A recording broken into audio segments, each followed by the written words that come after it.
Hi everyone, and welcome back to the show. In this episode, I am joined by Daniel Yu. He is the founder and CEO of Wasoko, which provides a mobile ordering and delivering service for small shops across Africa.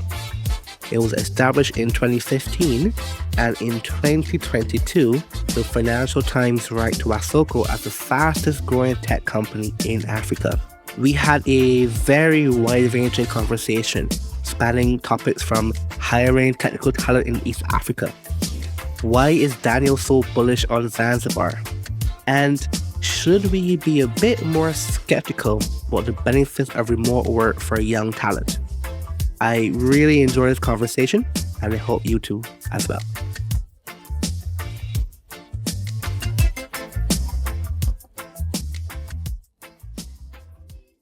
Hi, Daniel, and thank you so much for joining me on the podcast today.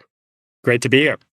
Not too long ago, the economist Tyler Cohen wrote an article about why Kenya is the most exciting country to look out for in sub-Saharan Africa. Do you think he's right about that? I think he almost got it. My personal pitch for the top positioned country would actually be one right next door, just to the south, Tanzania. And I would cite it for a lot of the same reasons that I think Tyler referenced in his original post, namely, obviously, young, booming population, the geographic location on the Indian Ocean in close proximity to Southeast Asia, India, China, the Gulf. But if you look a little bit deeper, there are some current macro trends in Tanzania that set it up very well, I think, especially in the next, let's say, 5 to 10 years, mostly from current kind of fiscal performance, diversified economy. Tanzania has actually a surprising amount of green earth minerals that are going to be really pushing a lot of that economic diversification as well, where Kenya doesn't have as many of those resources, and actually an even larger population and much more arable size of land as well, and actually even more neighboring countries and countries that are overall, I think, less geopolitically unstable currently. Kenya has a few neighbors that are definitely struggling. If you look, obviously, Somalia and then even over to Ethiopia as well. So I think a lot of the tailwinds, I'm very optimistic for the future potential of both countries, but Tanzania edges out Kenya from my perspective. Why did you move from Nairobi to Zanzibar? I'm not sure. Did you also move the company HQ as well, or just yourself?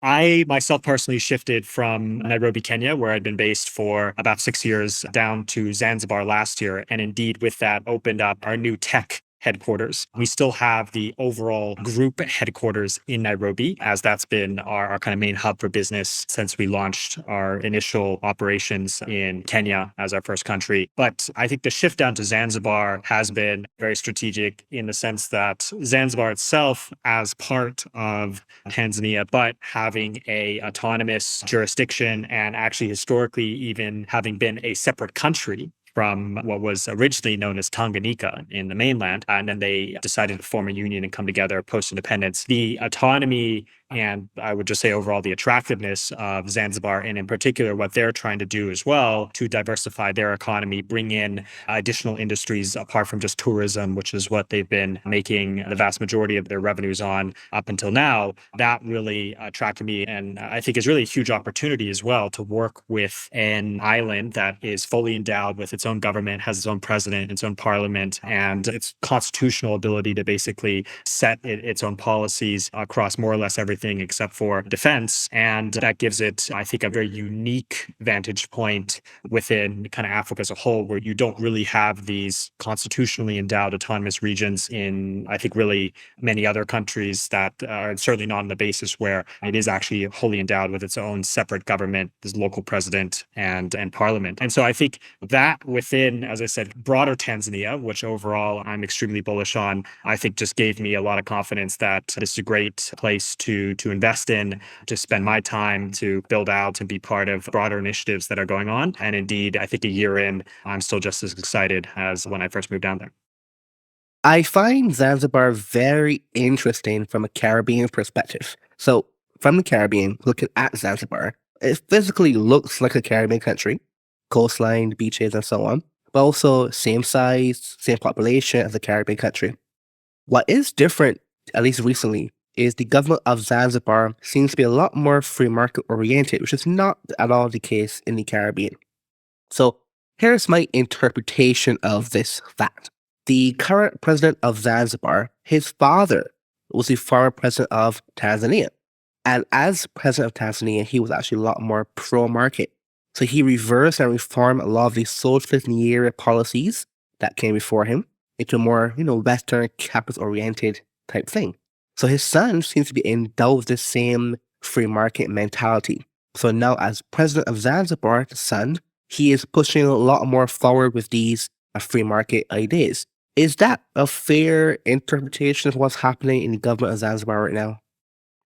I would say so, yes. I think the current President Mwinyi in Zanzibar is very much, I think, opening Zanzibar up, or you could even say back up, if you compare it to the long run historical activities of the island, a trading entrepot in between mainland Africa, Arabia, South Asia, going back to some of that roots and saying, hey, we have this incredible location. We have all these naturally attractive resources and now actually quite a booming tourism industry. What else can we do here to really open up the economy to investment and broader engagement? And so I would say that Winnie has absolutely brought that spirit to the islands since he's come in. You see this in his ministers. He is very much broken from, I think, the typical mold of the kind of old established cadres who have worked their ways up. Whoever is the oldest and accrued the most network and patronage tends to get these seats. He's very much brought in, I think, a much more democratic representation at that level. He's brought in younger Zanzibaris who were working abroad in different places to come in and bring actual kind of specific sector expertise into relevant areas of government. He's engaged very much with multilateral institutions. I think the Tony Blair Foundation has been a great example of that, where it come in and really focused on delivery. Tony Blair's famous governance innovation being this kind of delivery unit back when he was prime minister, and he started with his foundation the idea of building up capacity at the individual government level in lower income countries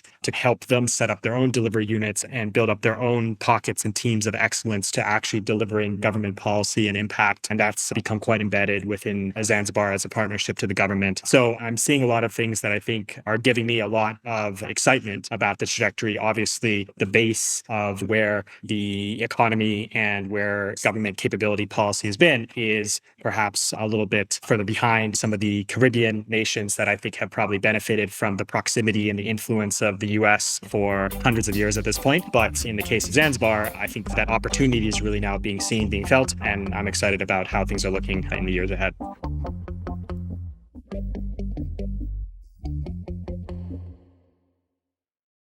Your company, Wasoko, was listed by the Financial Times in 2022 as the number one fastest growing company in Africa. What did you do differently? I would say that our approach as a e-commerce company, so obviously technology companies in general have really, I think, benefited from a rising tide globally, but I'd say especially if you look at the trends in Africa, we have gone from $500 million in annual venture capital investment in 2016 to over $5 billion by 2021. So 10x in venture capital flows in Africa is more than in any other major region in the world. And within Africa also makes it the fastest growing industry, fastest growing sector. And so I think that as a general rising tide, and then I think the specific business opportunity and customer base that we have gone in and targeted, which is, so Wasoko is a B2B e-commerce company. So our customers are mom and pop stores, these kiosk shops that you find on every street corner in every city, every village, not only across Africa, but also in other lower income markets where informal retail dominates as well. But at least in our markets, this accounts for over 80-90% of all goods that are sold is through these local informal shops. And for us, really targeting them as the aggregators of local community buying power and realizing that starting a typical B2C e-commerce company in the way that, Amazon might, if they came to Africa, where it's, okay, here's your catalog, everybody can go online, shop for things. The reality is the actual purchasing power, disposable income of an individual, average individual in the markets we work is $3 to $5 a day. And so practically speaking, trying to target the individual consumer with an e-commerce offering is not really going to get you anywhere, given that $3 to $5 a day is really already accounted for and spent on local services and local staples. And really, if you look at the local staples, local goods, it is these essential products at their local kiosk shops, at their local convenience stores, bodegas, where that spending is being done. So for us, by targeting those shops and saying, okay, this shopkeeper is aggregating the purchasing power of 150, 200 people in their surrounding neighborhood, and they're getting $1 or $2 from each of those individuals on average per day, you could do the math and very easily say, hey, these are shops that have thousands of dollars of purchasing power flowing through them every month. And the shops themselves suffer from all of these challenges in the supply chain, specifically having just getting the goods restocked to their shop. The average shopkeeper has to physically go themselves to a wholesaler or some other far off destination to buy the goods, transport them back. There's no delivery truck that's coming around just in time to restock their shelves. And so with Wasoko, as an e-commerce platform where they're able to order from us for rice, soap, toilet paper, you name it, and get those goods delivered same day, next day, free of charge to restock their stores, we're actually meeting that kind of community demand and need for products that are already being consumed by the mass market, by the overall population, and able to benefit from both the very fast increase of that rising population and the rising incomes as well, which are still going largely towards consumption of these everyday goods. There is a view by many developmental economists that the prominence of small stores is part of the problem of growth, not part of the solution. Now, your entire business model is about essentially helping small stores to exist or just even get bigger. How do you take that assessment of growth theory? I would say that the small informal retail economy as it exists is not necessarily a problem in growth. The prevalence of these small shops is not causing poverty or holding back development so much as it's a symptom, right? It's a symptom of the fact that there are not enough formal or more productive economic opportunities for the average citizens around. And so you do end up with a lot of these kind of more or less duplicate shops where you have one store that's selling the rice, soap, and toilet paper, and you go down 50 meters and there's another store selling the exact same thing. And I think on the one hand, yes, that exists because the other income streams or opportunities are limited. I think on the other side, there's also some of this kind of social fabric dynamic to it as well, where some people have social affinity with a certain shopkeeper, and that just continues and perpetuates over time, even when perhaps from a kind of pure economic returns perspective, they'd be better off merging operations and co-managing a larger shop. I think for us as Wasoko, we're here to provide shops with what they need as well as other value-added services. So we've gotten into doing some things around flexible payments, which helps to address one of the biggest problems, which is access to working capital, which also comes from, I think, not having fully mature financial sector that's able to support the needs of scaling up small businesses. But my view over time is you are going to have a maturation, you are going to have a upskilling of small format retail in these markets. That being said, I do not think based off of the demographics and off of the physical geography of most cities in Africa, that you are going to end up with your big box supermarket type of store, which is very prevalent in the suburbs of the US, because the reality is people do not have large SUVs to come park in huge lots and do their shopping for the next 2 weeks. People don't have their own personal working capital to do that. So I think what you're most likely to see is more of a formalization along the lines of getting to a 7-Eleven type of level where it's okay, this is a formal outlet. It offers, and I would say 7-Eleven, it's like the 7-Elevens that you find in, say, Japan, which is it's not just a shop that is selling you chips and soda, but it's actually a wide range of services that you're able to do at the store. And so I think from our perspective, if we can be the kind of platform, the operating system, which supplies not just the physical products, but also helps the store level up over time and for the best customers ultimately become that formalized, fully digitalized 7-Eleven for their community and potentially even for the best retailers, a kind of franchisee in multiple locations where they're able to use Wasoko and all the tools and the supply chains that we connect them to be able to run multiple outlets and really provide an upgraded retail experience for their communities. I think that's the vision of how we evolve with the market as we see more and more development and opportunities for working with top retailers in their communities to offer better systems and services.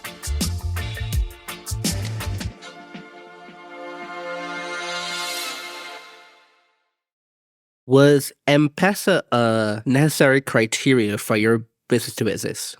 No, actually. So M-Pesa, even though we do work with M-Pesa payments and we're fully integrated in Kenya, and in fact, a majority of our payments in Kenya do come from M-Pesa. If you look at the other countries where we operate, we still collect a majority of our payments in cash on delivery in terms of our services. And actually, even the majority payments in M-Pesa in Kenya only came about in the last couple of years. So for the first very many years, even in Kenya, we were a very cash heavy dependent business. Interestingly, what we do use in all of the markets, Kenya included, is we do rely on banking agents. So something that is perhaps lesser known than M-Pesa as just a P2P mobile payments service is the extensive network of agents that are doing cash in and cash out that enable you to become liquid with M-Pesa more or less anywhere you are. And that network where you have, in a lot of cases, the same shopkeepers that we already serve who are able to be basically human ATMs for your M-Pesa service or for a variety of other services. And this is where it's become quite interesting is whether you're working with Safaricom and M-Pesa or Airtel Money or bank, Equity Bank has a whole network of these human ATMs, which are largely shopkeepers as well, is you can go to any one of them, assuming that they offer cash and cash out services for your bank or for your mobile wallet and be able to withdraw or deposit cash against that, usually for a fee. And so what we've done is basically use those human networks to do deposits and digitize any of the cash collections that our delivery drivers do. So that part we are very much dependent on, but the actual kind of digital payment side of it, less so. Why does it seem that in Kenya, or at least in Nairobi, Indian food seems to be the highest quality food there? I would say the local central Kenyan cuisine aficionados would probably argue with you, but I do agree as an outsider coming in, obviously the history of, I think, East African cuisine, if you break it down, and it is quite interesting, you find very different cuisine. For example, if you're in the coast of Kenya or in Zanzibar for that matter, versus in the central highlands. And I think a lot of it has to do with the availability of spices. And so you do find that in central Kenyan cuisine, it's not as much of that use of spice, and that's the kind of pure flavors of a lot of the vegetables and the grains that are used there are very much kind of prized or held up as the aesthetic for having a tasty meal. Whereas obviously the other communities that came in, for example, the Gujaratis who dominate the ethnic Indian community here and have been around, most of them for over 100 years in terms of generations of their family, they have very much developed or maintained their own traditions and actually in many cases innovated. And so you find specific Kenyan Indian dishes that you will not find in Gujarat or you'll not find elsewhere. One of the most famous is a karoga. I don't know if you had the chance to experience when you came in, but it is basically a self-catered barbecue and with a number of kind of special dishes and kind of spice mixes and preparation that you won't find anywhere else, which I think has grown out of the fact that central Kenya or kind of East Africa as a whole has actually a number of indigenous foods and resources that were not necessarily available back in the home regions of a lot of the migrants that came over. And they've used them to benefit and created a great local food scene as a result. Why is Paul Graham still underrated among the tech founders in Africa? I would say that Paul Graham, I certainly don't know him personally, definitely followed him a lot of his writings early on as I was figuring out my way through getting the company going. But I would say that a lot of the lessons and I think a lot of the challenges, the mistakes that we are seeing in the tech sector and with a lot of founders, myself included, come from not necessarily learning as many lessons as we could from other ecosystems. And I think there is, in a lot of ways, a dismissal of saying things are different over here. Africa is very much its own very unique, heterogeneous region. And basic things around product market fit or around how to scale your team might not, or are somehow perceived as not being as applicable over here, even though from my perspective, they very much are. And so to the extent of there's a lot of wisdom from people who have done it before and who have done it for many years, that's still something that should be mined, that should be read, should be understood, rather than, I think sometimes the default approach is like, we have to figure out everything ourselves and we can just dismiss all of this other wealth of knowledge that exists before us, even though, yes, sure, it comes from a different environment, but was still fundamentally related to the same kinds of challenges and problems. So where do you think that dismissive mentality arises from? Because when I speak to people, it's like young tech founders in across African countries, I ask them, hey, have you read the Whiteley Paul Graham essay on this very topic you think is impossible? They never heard of it. Like, where is this lack of knowledge about what's happening in Silicon Valley come from, even though they want to model Silicon Valley?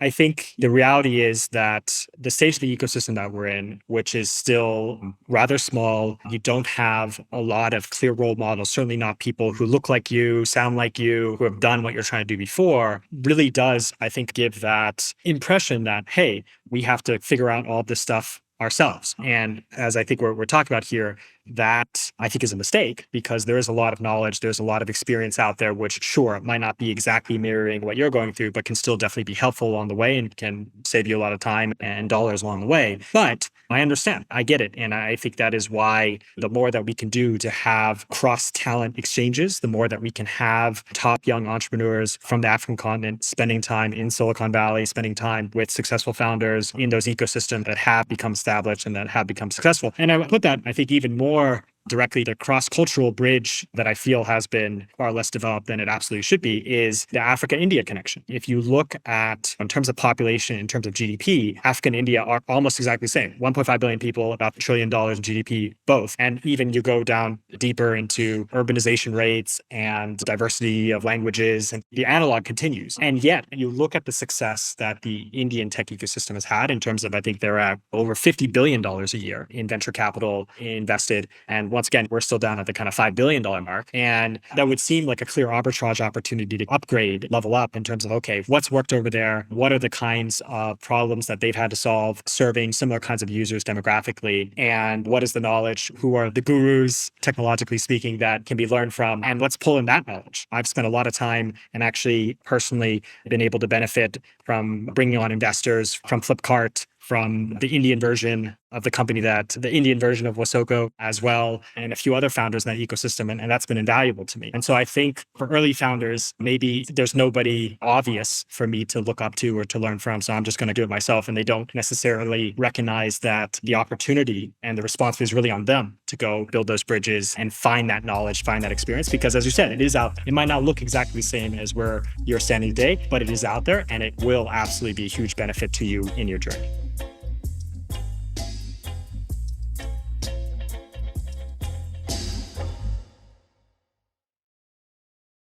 What is unique about Kenyan corporate management culture? Unique. I would say, I guess, say a little bit more about unique. Are you talking about it like nowhere else in the world is it like this, or more what makes it different from, say, US corporate culture or Indian corporate culture? Or give me a little bit more on what you'd like to hear there. Yeah, we can do it in the second way. Like, what is particularly different in managing a Kenyan team or a team in Kenya relative, let's say, if you were doing the same company in New York? I think the big difference, certainly I'll frame it in that sense, between US corporate or work culture, given that's where I grew up and worked for a few years before shifting over here, and what I see in Kenya, and I'll even expand it to East Africa a little bit more broadly, is first and foremost, I think there is a lot of this inherent deference to hierarchy, which is by no means unique to East Africa. You find this a lot in Asian cultures as well, but I think this kind of general sense of just do what the boss says. Don't speak up. Don't put your head up too high lest it be chopped off, I think is unfortunately present. And the downsides of that are pretty obvious in terms of that lessens diverse views and opinions and where you can actually derive the best set of ideas from. Fundamentally, what I've seen and where I view that coming from is definitely the education system, which still emphasizes very much the rote learning and repetition and just repeating what the teacher says and don't ask too many questions, don't talk back. I think these types of just orthodoxies, unfortunately, get built in from a young age as a result of how that education system is structured, and that just continues on into the workforce. What I would say definitely is something that is quite different in the general corporate culture versus the US. I think in the US, there is perhaps somewhat artificially created work-life separation where this idea of, oh, you're not going to be friends with the people you work with, or that there should be some clear divide. And then I think also this aspect of a number of friends when I go back and catch up with them in the US who always complain, oh, it's so hard to meet people. And that is absolutely not the case at all for any of the experience that I've had in Kenya and in other countries where, one, I think people, work environment are much more holistic around the relationships and the friendships that get built out of that, as well as there's always a kind of flexibility and openness to spend time together, to invite someone along, to meet a new group of people. And so I would say from a professional social networking perspective, it is extremely fluid and easy, and very quickly you can get connected with whoever it is that you might be trying to sit down with and work through something. So part of the reality of having a very relationship-based kind of professional culture as well definitely has its flip sides, in the sense of if you're looking at it from the outside and trying to figure out, hey, how do we expand our business or get started, and you don't have the relevant connections, it can obviously look quite daunting. But on the flip side, I think once you are active in that network and you have these relationships, then you feel very empowered in a way that you wouldn't necessarily feel just running a business on your own in the US. What's your special insight into hiring talent in East Africa?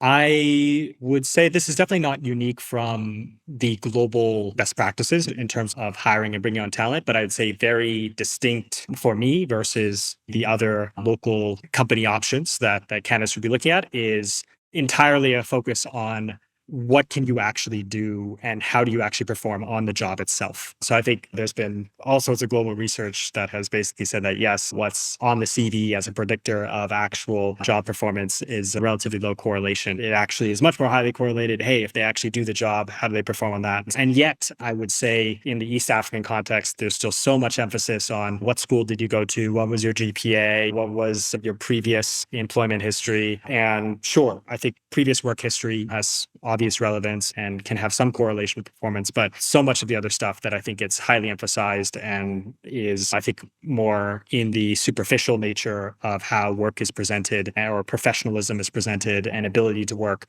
is something that I've just found is not really relevant at all when it comes to actual job performance. I've been, I would say, very contrarian. And I think a lot of the startups, the tech industry in general, in terms of how companies have come in and we've established ourselves and recruited talent. And you'll see all sorts of different backgrounds and folks who start off as interns and actually rose up through the ranks to become managers, which is something that I think is quite unusual in other places because of the more kind of classist hierarchies that result in people being stuck in certain jobs or certain tracks. And so that's something that I feel has been very successful for us coming in with this different approach.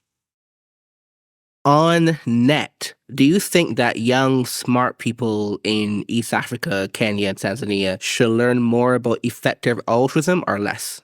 I believe they should learn more. I would say that effective altruism, certainly for me, and I think for many other people, in and of itself, as an intellectual process to develop a rigorous way of viewing the world and what matters and what our responsibilities and obligations are to the rest of humanity, as well as other beings within it and potentially in the future. I think that type of rigorous, rational thinking, starting from first principles and then finding your path in terms of what you ultimately feel is the most rationally supported worldview, is something that is beneficial in and of itself, hopefully, in terms of allocating your time and resources towards something that is on net better in whatever your utilitarian calculation would be. But I think also as a way to rigorously approach situations in the rest of your life, I think something that is also highly beneficial and that could definitely the overall workforce and human capital can benefit from going forward as well. There is a sentiment that with the rise of remote work, it's going to be very beneficial for young technical talent in Africa in particular. Do you think that's true? What we see just statistically right now, I heard from someone who runs the Google Africa operations just a few weeks ago that apparently over 70% of the software developers that exist in Africa today are actually working for organizations outside of Africa. That doesn't surprise me because of the wage opportunities of doing kind of remote work for organizations outside. That being said, I definitely do have concerns that it's not going to be as much of a windfall as maybe it's put out there to be, that, hey, just to do some online coding courses, watch some YouTube tutorials or something like that, and then instantly you're going to be able to start and maintain getting lucrative gigs on Upwork or whatever these kind of remote opportunity platforms are that I think are generating a large proportion of these opportunities for these remote software developers right now. I feel like that space, especially for these more lower end or lower complexity software development roles, which is where my assumption would be that the majority of this talent is currently focusing, I think those roles are the ones that are most at risk from automation. And especially as co-pilot AI tools become more and more powerful, I would expect that more and more of those kind of lower level software jobs just don't become competitive, or they don't employ nearly as many people as we expect they might. And so that would be my caution on relying on remote work or as a kind of mass employer for young African technical talent.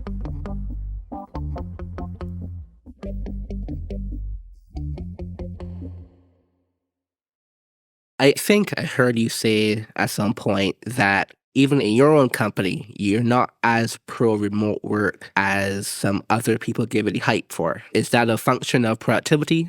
Yes, it's a function of productivity. It's a function of skill development, the requirement, the reality that all of the talent that we have has not worked in this kind of environment before, meaning building a multinational African B2B e-commerce company. And everybody, including myself, requires a significant amount of upskilling and needs to be able to collaborate and learn from each other as effectively as possible. And so my general view would be, if you have someone who is a highly seasoned professional, who's more or less plateaued in terms of their skills and is more just delivering the goods in terms of what they need to do day to day in their given line of work, that person working remotely, sure, is going to be able to give you what you need, and you don't have to worry much about him or her. I think for more junior people, which comprise the vast majority of our company, you want to have that in-person experience in order to drive the learning and the upskilling and the professional development that is needed to really have them perform at their job and achieve their full potential in the long term. And so I think that's why I very much prefer, as much as possible, having people being able to work side by side and transfer their skills. And I think this kind of feeds into a lot of what I more broadly would like to see happen and be possible in the continent, which is uninhibited movement of talent from all the different 54 countries that are here, and ideally beyond as well, so that the best people who are drawn to working for African tech companies, they're able to just shift across and join a company in Nairobi or in Lagos or in Cairo or wherever they happen to be, and not be stymied by all of these kind of artificial human barriers in terms of restricted visa processes or high travel costs due to intra-Africa tariffs and these kinds of things that I think are just holding back so much human potential right now. Should there be more charter cities across East Africa? I'm definitely in full favor of the Charter Cities Institute definition of a charter city, which is, I think, more focused on the local rights and economic autonomy as opposed to necessarily requiring sovereignty, kind of a separate political autonomy as part of the setup. And yeah, I absolutely believe that properly set up, fully endowed, that these charter cities and more of them with the right resources, innovating, being able to compete and attract talent and demonstrate different models for potential success in the local ecosystems are overall a net positive. I think we've seen a lot of projects in Africa that haven't come to fruition. I don't think that necessarily results in a stymieing or in a blowback effect on future projects in that direction. I'm thinking of Kansas City, for example, which was touted for a very long time as Africa's tech future and tech capital. And 10 years later or whatever, there's still not much there, but that hasn't necessarily held back other things from happening. And I think we're finding kind of more dynamic and different models to still build up that ecosystem. I'm all for supporting more efforts to innovate, especially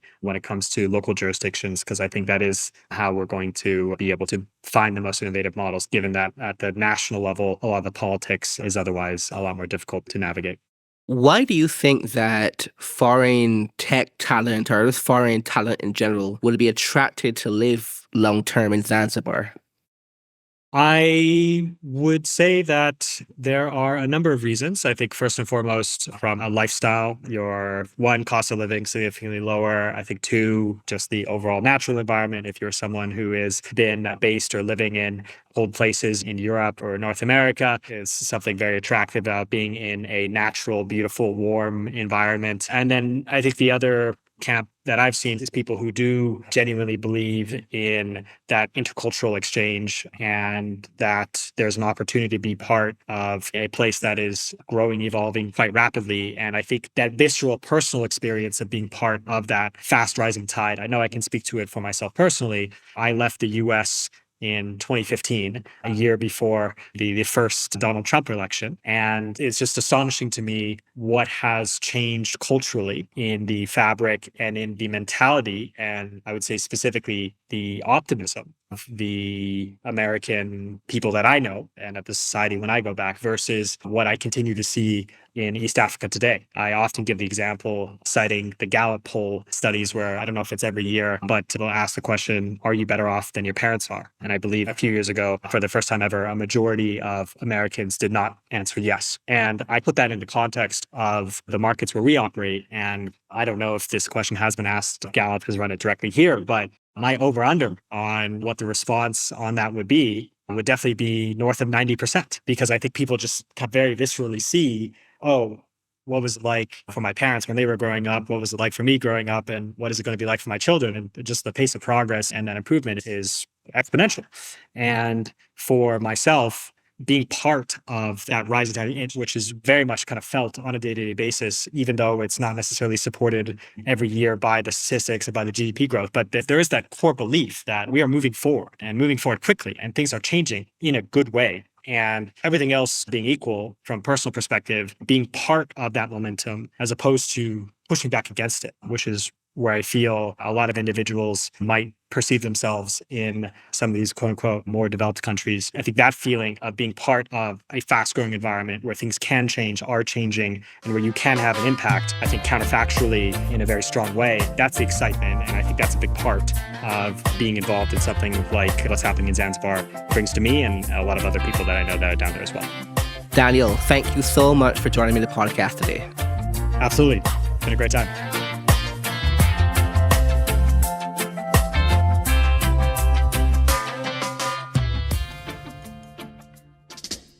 That's it for this episode. For updates about the podcast, please subscribe to our Substack blog found on cpsi.media. You can also read our newsletters and long-form content on Caribbean policy improvements.